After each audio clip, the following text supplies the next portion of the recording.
In this podcast episode, I would like to explain how you can write great cover letters for your job applications in another country. A lot of people believe that cover letters are not very important anymore these days, but the truth is far from it. It is true that many recruiters and hiring managers do not expect much when they read cover letters, but that simply has to do with the fact that most job applicants do not provide any meaningful information in their documents, and in this case, there is simply nothing of interest to read. Now, you can use that to your advantage and provide cover letters with relevant and important information that you would otherwise not be able to present in the other document, and thus increase the chances to get invited for a job interview a lot. So it is worth learning how to do this, and this is what I'm going to cover in this podcast episode. Hello and welcome to my podcast. I'm Michael Kaiser.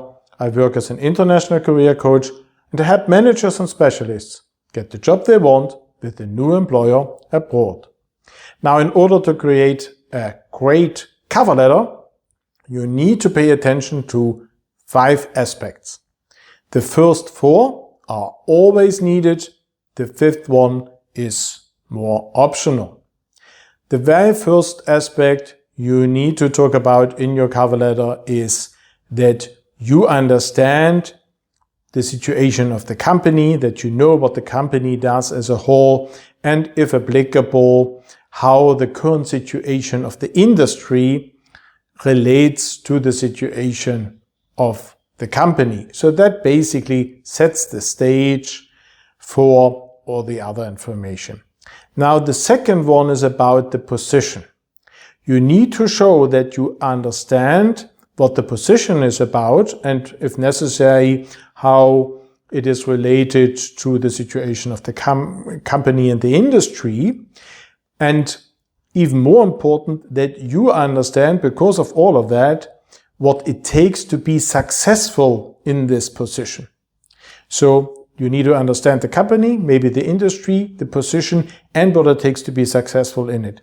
If you get this done in your cover letter, you already show a lot of competence, because only someone who is competent can talk like that and address these things in this way. So therefore, it's a very good idea to start your document like that. Now it's time to help them read your CV, or resume as the Americans call it, because in the CV they will then see the information that helps them understand that you actually have what it takes to do this job well, as you explained in the second aspect. So the third aspect is about helping the reader understand the most important information you provide in your CV. The fourth one is about your motivation. Now, you cannot just write that you're highly motivated, because no one would ever write anything else. So it's not that easy. You get your motivation across by explaining that there is something connected with the job you're applying for that you are highly interested in beyond the money. Obviously, you want to get paid well. Everyone is interested in that. But you show that there is something else. For example, you can develop certain technical skills, you get more management experience, you get certain international experience, anything. It can be more than one, but at least there needs to be one argument that shows you want the job because of that. And it's not just the money, because of something that is of intrinsic value to you. Now, these are the 4 elements that you should always include in a cover letter that is supposed to be convincing and shows your competence and motivation for the job.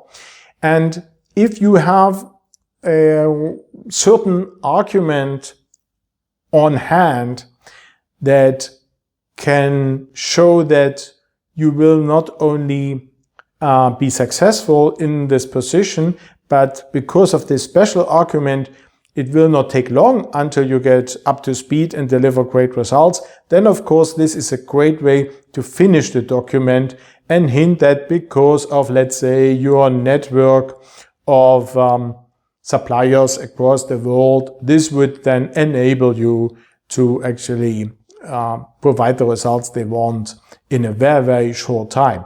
So if you have a good argument that is convincing and gets this kind of message across, then it's a good way to end the document with that. But only if you can think of something that is suitable. If you can't, no problem, because the other four are powerful enough to actually then sell the attractiveness of your profile as a candidate. So this is the way to do it, and this is the way to make a huge difference compared to the many boring letters other job applicants send. Now, if you would like to get help with that, no problem, because I work as an international career coach and I deal with this kind of stuff every day, and I'm very happy to help you too. If this is of interest to you, then just go to my website.